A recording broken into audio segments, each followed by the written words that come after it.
Voici Shay Groves, 26 ans, ouvrant la porte de sa maison de Havant en Angleterre à des policiers qui ont été dépêchés sur place. Ils ont reçu l'appel inquiétant d'une amie de la jeune femme qui leur dit que celle-ci lui a avoué un meurtre. Difficile pour eux d'imaginer que cette petite gothique en peignoir rose qui fume tranquillement sa cigarette en discutant avec eux est la même qui, quelques heures plus tôt, rigolait en exposant sur WhatsApp le corps de sa victime. Ça, c'était un avant-goût de l'affaire dont je vais vous parler aujourd'hui. Elle a eu lieu en Angleterre il y a à peine 2 ans, donc elle est très récente, et je n'en avais pas entendu parler avant il y a peu. Je l'ai choisie surtout parce qu'elle met en scène des protagonistes avec des profils particulièrement intéressants dont j'ai hâte de vous parler. Et en passant, moi c'est Nelly, ici je poste des vidéos traitant d'affaires criminelles, je les poste en général le week-end, le plus souvent le dimanche, à raison de 2 fois par mois, et j'aime beaucoup aborder des sujets en rapport avec la musique, les cultures alternatives, parfois je fais même des biographies de groupes, comme par exemple de Marilyn Manson, que j'ai posté il y a une semaine à peu près, que vous avez très bien accueilli, et pour ça merci beaucoup. Vous pouvez être sûr que j'en referai du coup. Même si de toute façon j'avais l'intention d'en faire d'autres. La vidéo d'aujourd'hui est sponsorisée par un partenaire qui me tient à cœur, Shadows, la plateforme de streaming entièrement dédiée au cinéma de genre, horreur, thriller et fantastique, dont vous savez que je suis particulièrement amatrice si vous me suivez un minimum sur les réseaux sociaux. Shadows est une plateforme française, 100% légale bien sûr, et gérée par des passionnés. La sélection est énorme, près de 500 films, longs et courts métrages, et il y a des nouveautés chaque vendredi. Il y en a pour tous les goûts, des grands classiques, des pépites obscures, des exclusivités Shadows. En plus, ils sont classés par sous-genre, slasher, survival, gore, home invasion, found footage, pour ne citer que mes sous-genres favoris. J'utilise Shadows depuis 6 mois maintenant et j'y ai découvert des pépites sur lesquelles je ne serais peut-être pas tombée toute seule. Comme par exemple The Sadness, un film taïwanais de 2021 qui m'a fait réaliser que je peux bel et bien apprécier les histoires d'apocalypse zombie lorsqu'elles sont traitées avec brio. C'est une vraie claque visuelle, un film intense que je vous recommande vivement. Et après, j'ai eu envie de poursuivre mon aventure cinématographique asiatique avec Une pluie sans fin, un thriller chinois de 2018, en mode tueur en série dans la campagne profonde. Il est assez exigeant car tout en ambiance et en longueur, mais il est truffé de ressorts scénaristiques vraiment intelligents et accrocheurs. Changement d'ambiance et de continent avec un autre de mes coups de cœur. Il s'agit du huis clos américain de 2018, Anonymous 616. Il démontre très bien que petit budget n'empêche pas de rimer avec grosse sensation. Une soirée de retrouvailles entre amis va brutalement virer au carnage lorsqu'un des convives entame une conversation en ligne avec un mystérieux individu. Brutal et surprenant. Et j'ai eu la chance de voir en avant-première le film argentin When Evil Lurks, distribué par Shadows. C'est un film de possession choc d'une très grande originalité, ce qui est assez rare dans ce sous-genre. Il sortira en salle dans toute la France le 15 mai et je vous le conseille vivement, moi j'ai pris ma claque. L'abonnement Shadows coûte 4,99 € par mois sans engagement. Et grâce au code NellyKitty 2024, vous pourrez profiter de l'abonnement à 1 € seulement par mois pendant 3 mois pour tout nouvel abonnement. Alors si vous êtes amateur ou amatrice de films à sensations fortes, c'est peut-être l'occasion pour vous de tester cette plateforme dédiée aux frissons. Un grand merci à Shadows de me faire passer de très bonnes soirées depuis quelques temps et d'avoir sponsorisé cette vidéo bien sûr, dans laquelle nous n'allons maintenant plus tarder à nous plonger.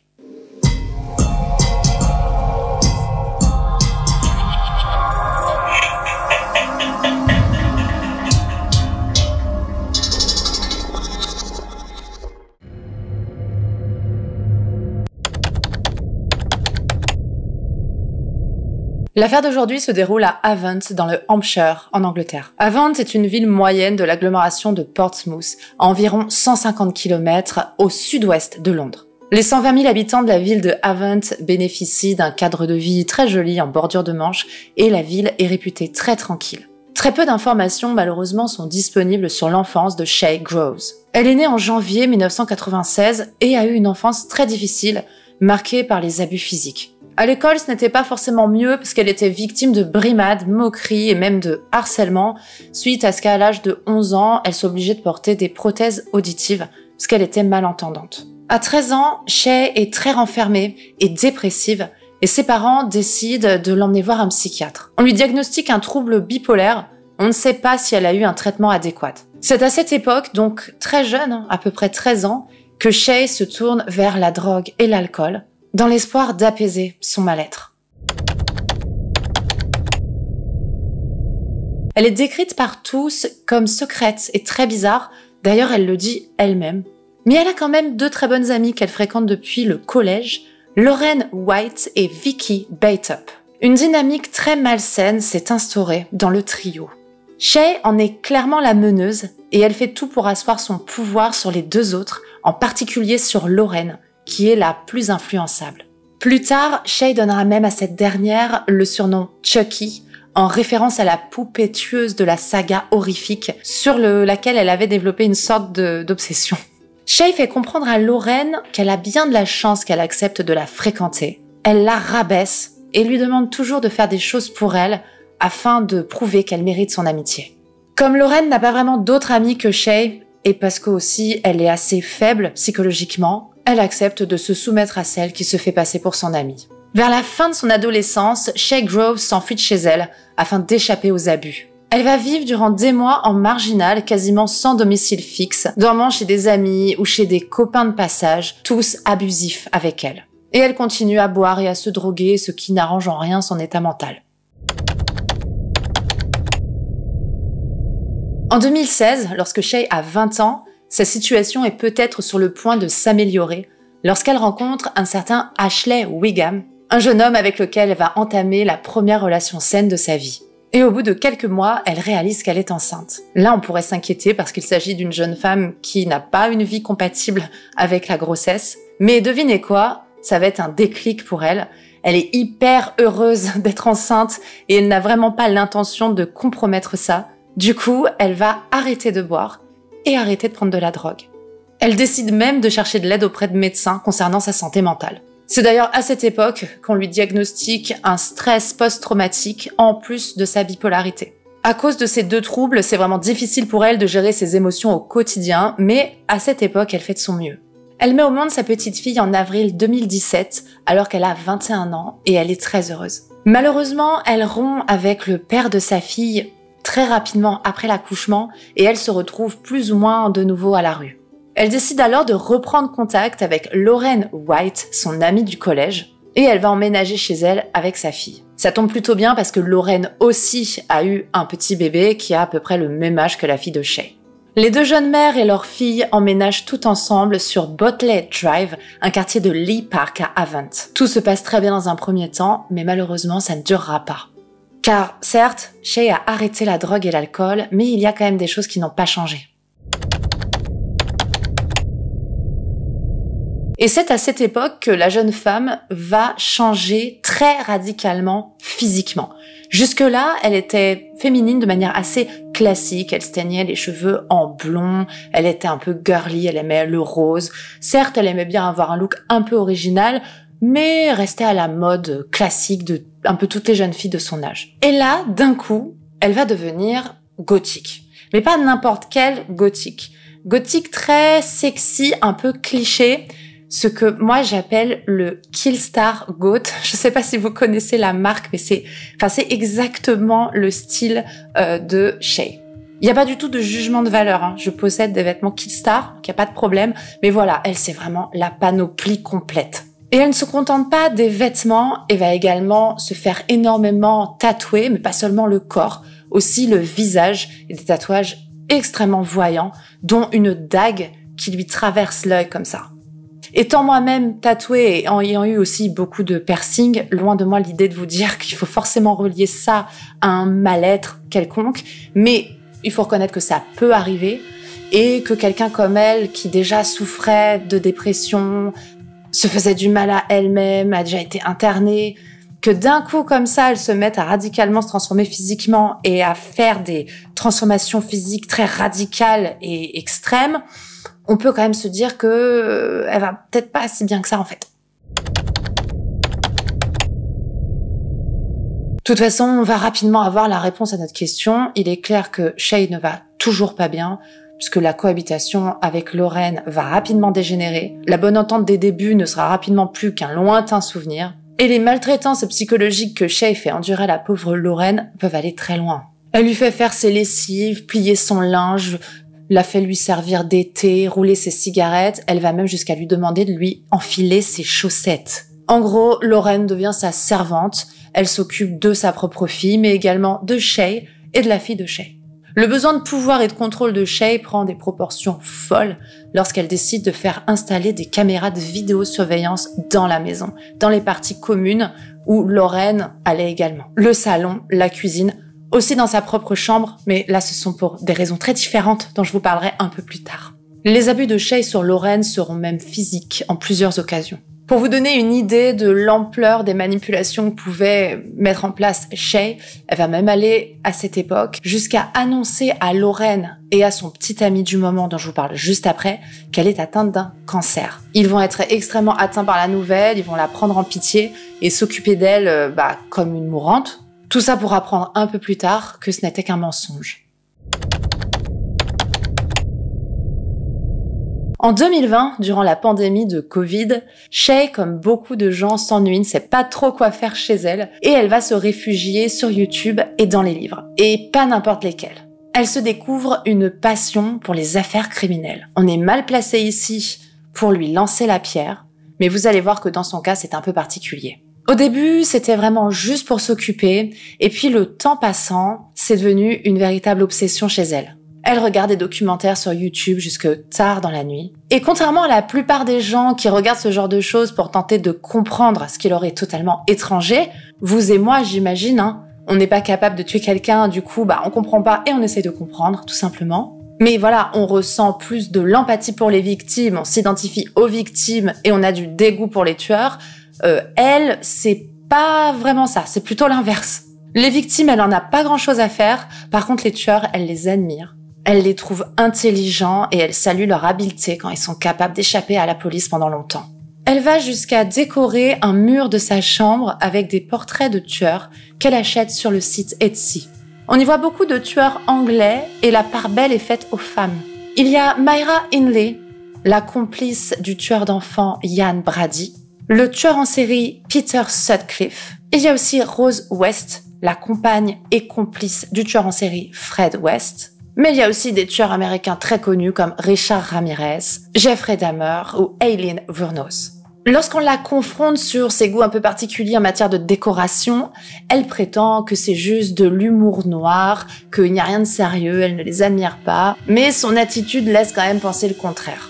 Car elle possède aussi une collection d'armes, en particulier de dagues. Elle justifie ça en disant qu'elle s'en servait dans des rituels Wicca. Oui, parce que j'ai pas précisé, mais avec son fameux look de killstar gothique est venu tout ce qui va avec, donc un intérêt, mais un intérêt un peu superficiel et surtout décoratif pour tout ce qui a trait à l'occulte, et elle avait tendance à avoir sur elle des pentagrammes, ce genre de choses. J'ai essayé de me renseigner sur ses goûts musicaux, je n'ai rien trouvé malheureusement, mais il semblerait quand même qu'elle écoutait du métal. En tout cas, voilà, à partir de 2020, Shay Groves est une jeune femme très sexy, gothique, avec des piercings et des tatouages et des pentagrammes partout, qui est absolument obsédée par les tueurs en série, les films d'horreur et la musique très brutale. Puis il semblerait qu'elle était un petit peu parano sur les bords parce qu'elle se déplaçait en permanence avec un couteau dans sa botte et elle dormait aussi avec une de ses dagues sous son oreiller. Un soir de février 2022, lors d'une virée dans un pub avec des amis, elle va faire une rencontre décisive. Elle flash sur Frankie Fitzgerald, un jeune plombier de 25 ans, qu'elle repère à l'autre bout de la pièce et qu'elle trouve hyper beau, immédiatement. Ils ont pas mal de points communs, il est un tout petit peu plus jeune qu'elle, 1 an de moins qu'elle. Ils sont tous les deux de jeunes parents célibataires. Le jeune homme a d'ailleurs 2 enfants. Et en plus, il vit vraiment pas très loin de chez elle, à Cossam, un quartier du nord de Portsmouth, la grosse ville du coin. Dès le soir de leur rencontre, ils ont une relation intime que Shay décrira comme très impressionnante, très satisfaisante pour elle, et ils se mettent en couple. Malheureusement, le jeune homme prend de la drogue, en particulier de la cocaïne, et ça va inciter Shay à retomber dedans. Elle renoue malheureusement aussi avec l'alcool, et lorsqu'ils sont imbibés ou lorsqu'ils ont pris de la drogue, il leur arrive très souvent d'être violents l'un envers l'autre. Frankie a d'ailleurs déjà été condamné pour violence sur sa précédente partenaire, la mère de ses enfants. Certes, Frankie et Shay s'apprécient réellement, ils ont des points communs, ils se plaisent physiquement, mais appelons un chat, leur relation est basée essentiellement sur le sexe. Parce qu'en matière de sexe, les deux partagent des goûts particuliers, dont un attrait pour le BDSM. BDSM, c'est l'acronyme de bondage, qui désigne la restriction des mouvements par des liens, le fait d'être attaché ou d'attacher son partenaire, domination, soumission et masochisme. On peut simplifier en appelant ça du sadomasochisme, terme qui désigne la prise de plaisir sexuel en donnant ou en recevant de la douleur ou de l'humiliation. Dans le cas de Frankie et Shay, ils poussent leur pratique du BDSM très loin en allant jusqu'à pratiquer une des activités les plus extrêmes du genre, le CNC. CNC, c'est l'acronyme de Consensual Non-Consent ou non-consentement consensuel en français.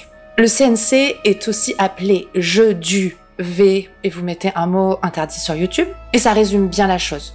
Il s'agit pour l'un des deux partenaires d'accepter que l'autre engage à n'importe quel moment une relation intime, en général brutale, que lui fera semblant de refuser. Cela ne se fait bien entendu qu'après avoir eu une discussion établissant des limites sur les différentes pratiques acceptées par celui qui subit la fausse agression, et en mettant en place un safe word ou mot de sécurité en français afin de pouvoir stopper les choses si l'un des deux partenaires n'est plus d'accord, ne se sent pas bien.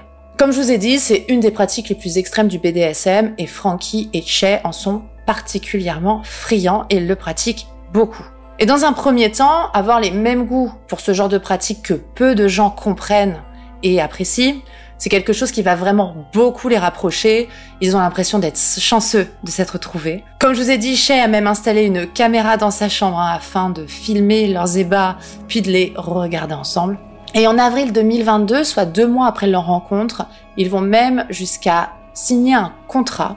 C'est une sorte de contrat sexuel en fait qui fixe les règles de leur relation BDSM. Ça autorise par exemple Frankie à engager une relation intime avec Shay alors que celle-ci est endormie, ce qui en temps normal serait considéré comme une agression. Mais là, elle consent à l'avance, elle signe un papier. Et ils prennent vraiment les choses au sérieux puisqu'ils vont jusqu'à solliciter la présence d'un témoin au moment de signer le contrat sexuel BDSM. Et il s'agit de Vicky Bateup, une des 2 amies du collège de Shay. Tout aurait pu bien se passer si les deux ne consommaient pas excessivement l'alcool et la drogue, et s'ils n'avaient pas de très gros problèmes et des disputes fréquentes, presque permanentes, en dehors de la chambre à coucher. Parce que aussi particulière qu'elle soit et aussi difficile à comprendre qu'elle puisse être, la sexualité BDSM en soi ne pose pas forcément de problème. Mais quand les deux partenaires commencent à utiliser les pratiques violentes et douloureuses qui y sont associées pour se venger l'un de l'autre, là, ça commence à être un peu plus compliqué. Et c'est exactement ce qui va se passer dans le cas de Frankie et Shay. Et honnêtement, on peut blâmer ni l'un ni l'autre, parce que les deux sont abusifs. Dans leur comportement au quotidien, ils sont de plus en plus violents l'un envers l'autre. De plus en plus souvent, Frankie se passe du consentement de Shay lors des relations BDSM, qui du coup n'est plus une relation BDSM, mais une agression sexuelle. Un des sujets de dispute principaux concerne les tromperies. Frankie et Shay s'accusent mutuellement d'infidélité. Frankie soupçonne en particulier Shay de le tromper avec l'un de ses ex, un certain Declan Payne, avec lequel la jeune femme passe beaucoup de temps. Il se méfie également beaucoup d'Ashley, son partenaire précédent, le père de sa fille. Shay, elle, accuse Frankie de l'avoir trompé avec une fille rencontrée dans un pub et dit même qu'à cause de cette relation, il lui aurait filé une MST. Elle devient également de plus en plus obsédée par l'idée que Frankie lui préférerait son ancienne partenaire, la mère de ses enfants. Elle imagine qu'il a envie de se remettre en couple avec elle suite à ce qu'un jour, alors qu'elle lui faisait plaisir, il aurait murmuré le prénom de cette fameuse ex. Et là, le ressentiment va progressivement monter du côté de Shay. Elle en veut énormément à Frankie, elle est déterminée à se venger. Elle menace par exemple de poster sur les réseaux sociaux des clips, des images prises sur sa caméra de vidéosurveillance dans sa chambre où on les voit tous les deux pratiquer le sexe brutal, comme ils ont l'habitude de le faire. Mais elle aurait trafiqué les images afin qu'il passe vraiment pour un agresseur. Même si en l'occurrence, il lui est arrivé d'être un agresseur. Mais tout ça est très compliqué, les limites du consentement dans leur relation sont assez floues et ça prouve en soi qu'il y a un truc qui va pas, parce que quand on a ce genre de relation extrême, le consentement c'est vraiment primordial. Si c'est flou, c'est que ça va pas. Et il se trouve que là, Shay compte exploiter ça pour nuire à Frankie, pour se venger du fait qu'il préférerait peut-être retourner avec son ex ou qu'il l'a trompé avec une fille et lui a filé une MST. Bon, vous avez vu. Donc leurs disputes sur fond d'alcool, de sexe brutal et de drogue sont de plus en plus fréquentes et violentes. Et Frankie se montre même particulièrement insultant et menaçant dans des textos. À plusieurs reprises, il la menace physiquement, lui dit que si elle le trompe, il va la tuer, ce genre de choses. Et Shay dit probablement la même chose à Frankie. Enfin, c'est assez équitable au niveau des abus dans cette relation. Il y a peut-être que sur le plan physique et donc aussi sexuel qu'on peut imaginer que Frankie abuse peut-être un peu plus de Shay que Shay de Frankie, mais même là, on n'est pas sûr.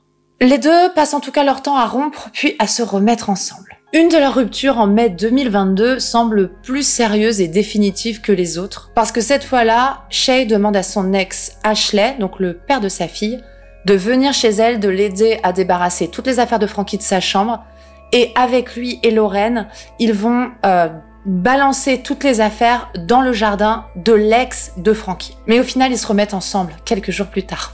Et au mois de juin 2022, c'est Shay qui est 100% infidèle puisqu'elle se remet à avoir des relations intimes avec Declan Payne, un de ses ex. Celui dont se méfiait en particulier Frankie, donc il avait raison. Et le 14 juillet 2022, Frankie, après avoir fouillé le téléphone de Shay, va finalement trouver une preuve de la tromperie avec Declan. Il tombe sur des sextos tout simplement et évidemment il voit rouge. Il se montre extrêmement violent et menaçant, mais il ne la frappe pas, il casse un mur. Il enfonce son poing dans un mur et il hurle. Bon, voilà. Lorsque Lorraine vient parler à Shay et lui dit qu'en gros, elle est un peu dans la mouise, que sa situation personnelle est un peu compliquée, Shay la rassure en lui disant « T'inquiète pas Lorraine, j'ai des armes et je n'hésiterai pas à m'en servir si nécessaire sur Frankie. » Elle explique même qu'elle est complètement prête à faire une longue peine de prison.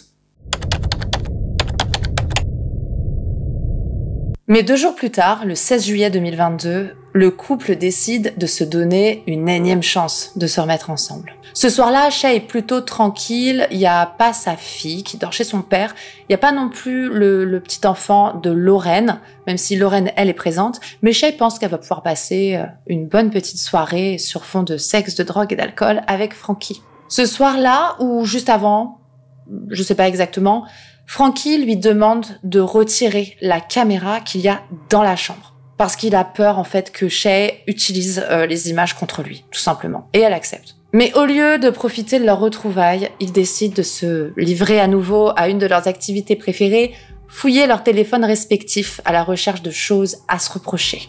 Et ce soir-là, Shay va enfin tomber sur ce qu'elle cherche. Alors que Frankie, qui est lassé des disputes, il est parti se coucher, elle est toujours éveillée, elle est un peu en furie, elle tourne en rond avec le téléphone, en fouillant, et elle finit par tomber sur une conversation de Frankie avec une adolescente qui dit avoir 13 ans. La tromperie, c'est une chose, elle s'en doutait déjà et elle-même est infidèle, mais découvrir que Frankie pourrait avoir des penchants liés, ça, c'en est une autre et ça la renvoie aux abus qu'elle a subis dans l'enfance, et elle voit rouge. On apprendra plus tard que l'ado en question n'avait pas 13 ans, en avait 17. Elle s'était faite passer pour une petite fille de 13 ans pour rigoler, enfin je vois pas trop ce qu'il y a de drôle, bon. Et que quand il a appris ça, de toute façon, Frankie, il l'avait bloqué. Enfin, dès qu'il a su qu'elle avait soi-disant 13 ans, il l'avait bloqué. Mais Shay ne sait pas tout ça à ce moment-là. Elle balance alors le téléphone et se dirige en furie vers sa chambre, où Frankie dort paisiblement. Enfin, je sais pas s'il dort vraiment paisiblement vu tout l'alcool et toutes les drogues qu'il a consommées. En tout cas, il dort. Elle s'empare d'une de ses dagues décoratives accrochées au mur et en assène un coup dans la gorge de Frankie Fitzgerald qui était en train de dormir. Le premier coup est fatal, mais peut-être par rage ou par volonté de vraiment l'achever, elle va porter encore plus de 20 coups, en particulier au niveau du torse. Une fois Frankie totalement immobile, Shay s'assoit sur le lit, un peu secouée, réalisant qu'elle vient d'ôter la vie de quelqu'un, un peu à la manière des tueurs qu'elle admire. Immédiatement, la fan de True Crime reprend un peu le dessus et se dit qu'il lui faut un alibi. Elle écrit alors à son ex et lui propose de passer chez elle, soit juste pour avoir un alibi, soit carrément en espérant qu'il l'aide à se débarrasser du corps, on sait pas trop. Elle écrit ensuite à son amie Vicky Bateup, lui expliquant que Frankie Fitzgerald vient de partir de chez elle, bien vivant évidemment. Ensuite, elle décide qu'il faut qu'elle avoue tout à quelqu'un afin d'obtenir de l'aide. Et quoi de mieux que d'encore une fois manipuler la pauvre Lorraine qui n'a rien demandé mais qui est présente dans la maison. Shay se rend alors dans la chambre de Lorraine White qui est en train de dormir. Là, il est environ 3 heures du matin, quelque chose comme ça. Shay réveille Lorraine et lui dit « I've done him ». Je me le suis fait. Parce qu'elle a toujours eu peur de Shay, peut-être aussi parce qu'elle ne réalise pas bien l'ampleur de la situation, la gravité des événements, et aussi parce que les mois d'abus et de manipulation l'ont rendue docile, Lorraine accepte immédiatement d'aider Shay à nettoyer la scène de crime, tout en discutant avec sa colocataire meurtrière du meilleur moyen de se débarrasser du corps. Et afin de s'assurer que Lorraine ne va pas la dénoncer, Shay dit à Lorraine que c'est trop tard maintenant pour elle, maintenant qu'elle a commencé à l'aider à nettoyer la scène de crime, elle ne peut plus se permettre de la dénoncer, sans elle-même risquer de passer le restant de sa vie en prison. Et c'est là qu'en plein ménage, il prend une envie soudaine à Shay d'appeler son amie Vicky Bateup sur WhatsApp. Et elle va immédiatement lui avouer le meurtre, lui raconter ce qui s'est passé. Et pire encore, elle va retourner dans la chambre et commencer à montrer le corps de sa victime sous tous les angles à Vicky, le tout en rigolant. Et du coup, elle mettra en l'air tous ses efforts pour trouver un alibi et pour effacer les traces de son crime, puisque en voyant cette vidéo effroyable, Vicky, qui a un petit peu de bon sens, va tout simplement appeler la police.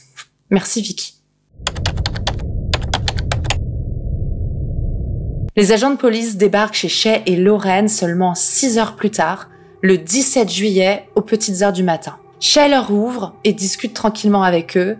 Elle porte une robe de chambre rose en moumoute et fume tranquillement sa cigarette. Elle ne semble pas plus bouleversée que ça, un petit peu tendue, mais à peine. Les agents de police découvrent le corps ensanglanté de Frankie Fitzgerald posé sur des sacs poubelles dans la chambre, ainsi qu'une dague ensanglantée dans le lavabo de la salle de bain. Shay Groves et Lorraine White sont arrêtés et emmenés au poste afin d'être interrogés. Shay Groves ne cherche pas à nier, elle avoue immédiatement le meurtre, mais elle cherche quand même à diminuer sa responsabilité en expliquant qu'il s'agissait d'autodéfense. Elle explique que la veille au soir, Frankie et elle se sont violemment disputés après qu'elle l'ait confronté au sujet des textos échangés avec une adolescente de seulement 13 ans. Elle dit que durant la bagarre, Frankie la dominait, qu'elle s'est donc sentie en danger et c'est pour ça qu'elle s'est saisie d'une dague décorative et l'a frappée avec. Mais cette version laisse les enquêteurs dubitatifs puisque les blessures constatées sur le corps de la victime, plus de 22 en tout, ne correspondent pas du tout à de l'autodéfense. Il lui demande d'ailleurs de s'expliquer au sujet de la multitude des coups, et elle explique que si, il s'agit bien d'autodéfense, mais elle voulait en fait l'achever. C'est par pitié qu'une fois le premier coup porté, elle a continué de frapper pour qu'il ne souffre plus. L'autopsie permettra d'écarter définitivement la thèse de Shay de l'autodéfense, puisque les experts constateront que Frankie était endormi, il était allongé et dormait quand il a été attaqué. Il n'était pas en train de se battre avec sa petite amie. Lorraine White, elle, livre un témoignage accablant au sujet de Shay Groves, qu'elle connaît depuis longtemps, donc elle est bien placée pour en parler. Elle explique que sa supposée amie a toujours été une très grande manipulatrice, et que c'est d'ailleurs grâce à ces capacités-là qu'elle a pu l'obliger, la convaincre de l'aider à nettoyer la scène de crime. Dans un premier temps, Lorraine sera accusée de complicité dans le meurtre ainsi que d'obstruction à l'enquête après qu'elle ait refusé de donner le code de son téléphone. Ces charges seront finalement abandonnées, l'enquête démontrant que tout ce qu'a pu faire Lorraine était motivé par sa peur de Shay, ainsi que par sa docilité envers elle, obtenue grâce à des mois de maltraitance et de manipulation. Elle avait même peur que Shay ne la tue aussi. Shay Groves a d'ailleurs fini par reconnaître que Lorraine White n'avait absolument rien à voir dans le crime. 7 mois plus tard, le procès commence et Shay Groves maintient sa version de l'autodéfense. Afin de l'étayer, sa défense présente des images extraites de la caméra de vidéosurveillance installée dans la chambre de Shay. Mais l'accusation va assez facilement démontrer que les images ont été trafiquées, qu'il y a eu du montage qui visait à retirer toutes les parties où on entendait Frankie et Shay discuter d'un safe word ou se mettre d'accord, bref, dans le cadre de leur relation BDSM, tout simplement. Elle avait enlevé tous ces morceaux-là pour que ça ressemble à une agression. L'accusation présente aussi des images de Shay lors de sa conversation WhatsApp avec Vicky Bateup, lorsqu'elle lui montre le corps de Frankie en rigolant, et on la voit en train de déclarer « il avait envie d'en finir de toute façon ». Et ce genre de propos, ce ne sont pas ceux d'une victime, mais plutôt d'une meurtrière cynique. Et ce que je n'ai pas précisé, évidemment, c'est que lors du procès, l'accusation et la défense avaient vraiment beaucoup de matériel, puisqu'ils se basaient en fait sur tous les éléments vidéo de la maison de Shay et Lauren, puisque je vous rappelle que Shay avait installé des caméras de vidéosurveillance partout, que certes, celle de sa chambre avait été retirée peu de temps avant le meurtre, mais il restait encore celle du salon, de la cuisine, etc. Donc c'était quand même bien pratique pour avoir des éléments d'information sur ce qui s'était passé avant le crime. Sa personnalité n'a pas non plus plaidé en sa faveur, en particulier son obsession morbide pour les tueurs en série, auquel elle a voué un mur entier de sa chambre, pas plus que sa consommation excessive d'alcool et de drogue qui la rendait instable, et évidemment sa grande propension au mensonge et à la manipulation. L'autodéfense ainsi que la diminution de la responsabilité sont écartées, et le 22 février 2023, Shay Groves, 27 ans, est reconnu coupable du meurtre de Frankie Fitzgerald, 25 ans. La préméditation n'est pas retenue, car le juge estime que la jeune femme a agi sous le coup d'une pulsion, suite à la découverte de la conversation de son petit ami Frankie avec une ado qui disait avoir 13 ans alors qu'elle en avait 17. La cour reconnaît que Shay Groves était follement amoureuse de Frankie Fitzgerald, qu'elle était même prête à accepter toutes les humiliations pour rester avec lui. Shay Groves est condamnée à la prison à vie avec une période de sûreté de 23 ans, au bout desquelles elle pourra faire sa première demande de libération. Elle aura alors 50 ans. J'ai fini ici de vous raconter l'affaire Shay Groves et Frankie Fitzgerald. J'espère que ça vous a intéressé. Si c'est le cas, vous n'hésitez pas évidemment à me mettre le petit pouce en l'air, à vous abonner également si nécessaire. Et laissez-moi faire quelque chose que je ne fais pas souvent. Je vais évidemment vous donner mon ressenti sur l'affaire, mais je vais rajouter une sorte de petit message de prévention. Moi, j'aime pas vraiment me mettre dans ce rôle, mais là, je suis un petit peu obligée vu le thème de la vidéo. Une des raisons pour lesquelles je voulais vraiment vous en parler, c'est parce que je trouvais intéressant que ça implique quelqu'un qui nous ressemble un peu, qui s'intéresse aux affaires criminelles. Et je vais pas, évidemment, là, vous dire que c'est mal en soi de s'y intéresser. Je serais très mal placée pour faire ça. Alors, si vous êtes comme moi, que vous n'oubliez pas qu'il s'agit de vraies histoires, qu'il y a de vraies personnes qui ont perdu la vie, que vous avez plutôt tendance à vous mettre à la place des victimes, que vous vous intéressez à tout ça pour tenter de comprendre quelque chose qui vous est étranger, que vous ne seriez jamais capable de commettre ces choses-là, et c'est pour ça que ça vous intéresse. Bah là, j'ai envie de vous dire que tout va bien. Mais si à un moment donné, vous contrôlez moins bien votre consommation, que ça devient une sorte d'addiction, ou que vous perdez un petit peu le sens des réalités, que vous avez tendance à oublier un petit peu que ça reste quand même dramatique et qu'il y a des gens qui ont perdu la vie, si vous sentez que voilà, vous êtes sur le chemin d'une espèce de banalisation de la violence et des crimes, peut-être que là, il est temps de prendre un petit peu de recul, de stopper un peu votre consommation, en parler à quelqu'un, pourquoi pas. Voilà, je trouvais important de rappeler ça quand même, surtout après cette vidéo. Et concernant Shay Groves, il va sans dire que je pense qu'elle aurait pu passer à l'acte sans la consommation de true crime. Il va sans dire que cette relation avec Frankie Fitzgerald avait tous les éléments nécessaires pour que, malheureusement, quelqu'un perde la vie. Et ceux qui connaissent un peu mes vidéos savent que moi, je ne blâme jamais la consommation de produits culturels.